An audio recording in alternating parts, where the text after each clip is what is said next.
Let's make some cinnamon rolls. Yeah, I'm still getting over my crud, but let's go ahead and do it. We're in our mixer stand. We're going to add 2 cups of bread flour, and then we're going to add 1 package of yeast, which is basically 2 1/4 teaspoons of yeast. We're going to then take a cup of milk. So you're going to take a cup of milk, and to this you're going to add 1/3 cup of butter, softened butter. We're going to get our 1/3 cup of butter, and to this we're also going to add 1/2 cup of white sugar.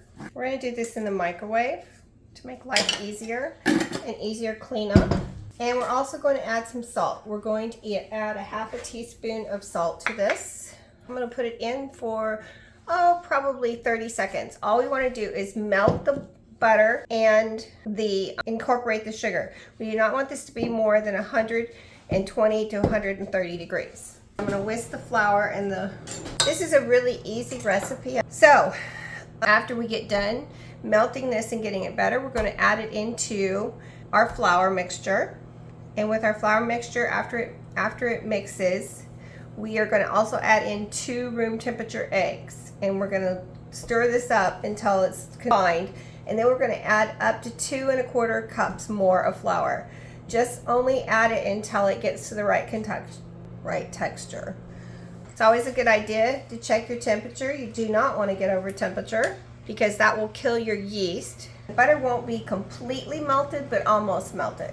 So let me check it again after 15 seconds. I do not want it to get too hot, guys. Whisk it up before you check the temperature because there will be hot pockets because we did it in the microwave. Yeah, we're at 130. Ooh, 132. So we're going to have to wait a minute.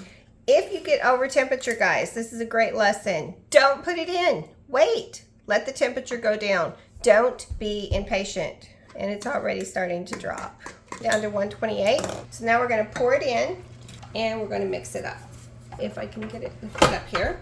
Now we're going to turn it on slow. We don't want to go too fast. While it's mixing, I'm going to add my 2 eggs. Yes, this is one of my guilty pleasures. You're going to want to have a scraper to scrape off, get your flour off the sides. So you need to get it fully incorporated before you start adding more flour. Okay, let's go ahead and start adding flour 1 cup at a time. Do not turn your machine down some while you do this so it doesn't spray you. And this should start going to a dough for more like a batter set texture. I usually have to put at least 4 cups in. You see it's going to need more, so let's go ahead and add the other cup. We'll wait on the 1/4 cup till it's completely done up. Okay, now we're going to let it mix, and then we're going to let it knead for 5 to 10 minutes. So I'll be back after that, guys. Dough has been kneaded. The reason you need it is because it is bread flour. See how it's kind of elastic? So that's what we want. Now we're going to cover it with plastic wrap and let it rest for 15 minutes while we mix up the filling. Now we're going to take a bowl. Into this bowl we're going to add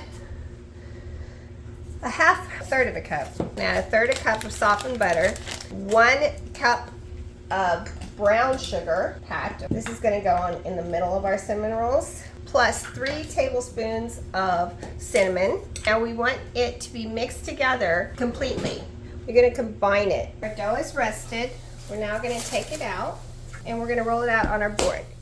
And you want to roll it out to approximately 18 by 21 inches. This does take some elbow strength, so I know where it needs to go. So it's relatively thin, guys. It's not real thick dough. You don't want it really thick. So keep on rolling. This is your workout to justify eating your cinnamon rolls. Try to make sure it is pretty close to the same and rectangular, so when you do roll it up, it looks right. Okay, I'm gonna call that close enough. So once you get it rolled out, we're gonna spread. So we're gonna put this around, guys. I'm gonna spread this all over our whole thing. Kind of put it on there and spread it around. Look how good that looks. Okay, start with your most irregular side, which happens to be this side, and roll from the side, the longest side, to the other side. Don't go from your shortest end, go from your longest end side. Keeping as much as your sugar in there as you can. If it falls out, it's okay, you can stuff it back in. Okay, now we got it. Now, I'm gonna show you guys, we have here a baking sheet we're gonna put them into.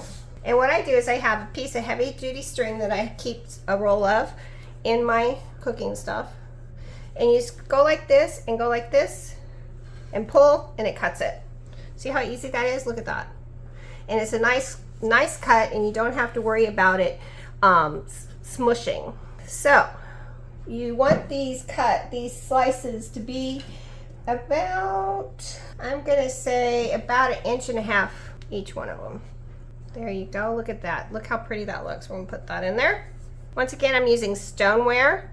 Stoneware does take a little longer to cook, but that's okay, guys, it's worth it. Oops. If you do it right, this recipe does make 12. I'm saying if you do it right because we all know I don't always do things right because I do things the way I want to. I'm a little bit of a snob about that. And there's nothing wrong with doing things the way you want to. Nothing at all. But see how easy that makes that? It makes it so nice and easy. Look at those beautiful cinnamon rolls. I also like the fact, I always try to have like different sizes. I like that the ends are smaller because then if someone doesn't want as big of a cinnamon roll, they don't have to have one. Oh, that didn't work very well. Did not cut through all the way. You guys can tell probably that I'm not my finest self right now. Looks like I managed to make 11, which is what I usually manage. I know this recipe says it makes 12, but for Kathy, it only makes 11. Or as my husband would say, it only goes to 11. Too many movie quotes, guys. Too many movie quotes. Okay, clean up your cinnamon and sugar. Cinnamon and sugar. And put it on wherever you want.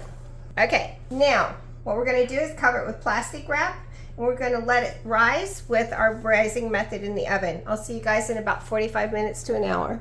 Okay, now that our cinnamon rolls have risen, we're going to drizzle 2/3 of a cup of heavy cream over the top of our cinnamon rolls before we bake them. This will help take them to another level so they won't be dry. Then we're going to put them in the oven at 400 degrees and bake them. There is our cinnamon rolls. They're lightly browned on top. You can see they're still kind of bubbling away there. You're going to want to let them cool for about 30 to 45 minutes. But I'm going to glaze them before they completely cool because I like my glaze to go in. So let's move these guys out of the way for a moment. I have a cup powdered sugar. I'm going to add about 1/2 teaspoon of vanilla. Let's not get carried away. And I'm going to add a couple tablespoons of 1/2 and 1/2. And if I need more, I'll add some more. Just to give it a little light glaze. Not too much, not too little. You don't want it too thin. See, it's all nice and pretty. Okay.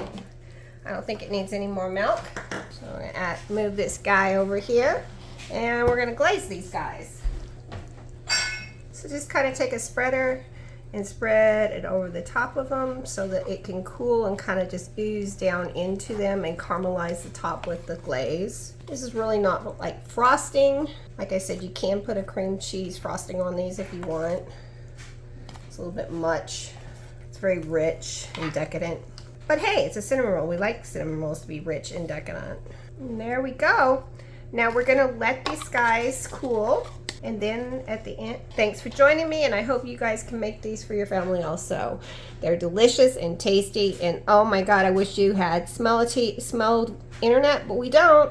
So you're just gonna have to imagine or make it yourself. Thanks for joining me.